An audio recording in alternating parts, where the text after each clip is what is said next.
Welcome to Sportside TV. We're here with World Superbike rider and MotoGP rider Leon Camier. Thank you very much for joining us, Leon. So we've got Silverstone this weekend, but first, it's going to be your third race. How much are you enjoying MotoGP?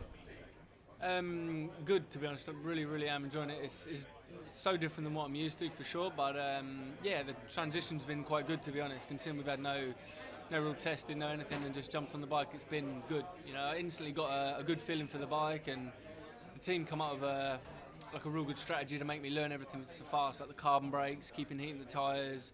Yeah, just totally different way of riding. So yeah, it's been a lot to learn, and you know, at the end of the weekend, my brain's absolutely fried. But yeah, it's been good. Definitely improving every session. We've just been knocking chunks of time off, and the gap's getting closer and closer to the top on the boys. So yeah, it's improving, but I just need more time. You know, if I could have a good few day test, would be ideal. I could, you know, figure things out, try things, different settings, totally different ways of doing things, and yeah, I need to change my style a little bit more. But it's sort of one of them things that can't all be done in one weekend. So yeah, step by step.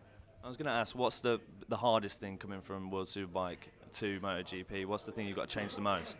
Tyres are the biggest thing for sure. Electronics on the MotoGP bike are really good. Like, makes it quite simple in that respect. But tyres, like the front tyre, you can bury and carry so much more entry speed, so much more lean angle, and so much more brake pressure. But you need to do that to get the bike to turn and to work. So it's getting the confidence and understanding exactly where the front tyre is at all times to make it happen. And yeah, it's not as simple as it sounds, for sure. So that and the brakes are very different. Carbon brakes, you've got to keep the heat in them at all times, and yeah, as you get nearer to the corner, they're obviously getting a bit more heat in them, and then start to work a little bit better. So there's lots of little things that make a difference. Even with the rear tyre, that's changes the thing a lot. You know, you think for a race you just get out and nail it everywhere, but it doesn't work like that at all. You gotta have a lot of finesse for the rear tyre, and yeah, understand what it needs to keep it consistent. You know, if you just go and abuse it, it gets hot, and then it doesn't work at the next corner. And yeah, it's been able to ride the bike fast, but in a way that it keeps everything gentle, if you know what I mean, so you don't abuse the tyres. You must have been delighted to get that point in the last race. Is that sort of your aim for now, just keep moving up, staying in the points? Yeah, for sure, but again, it's one of them things, I don't want to... It's easy to get excited at this point and think, oh, home race, I've got to go and pull it out of the bag, make something happen, and I've done, through experience, it's a mistake to think like that. So yeah, my plan is just to keep it as calm and relaxed as possible, keep improving every session. That's my goal, because if I can keep doing that like I've done over the previous weekends, hopefully we'll end up okay. And it's never nice to see a rider out injured, but obviously you've got your chance from Nicky Hayden being out. You must have been delighted to see that you'll be racing at Silverstone this weekend.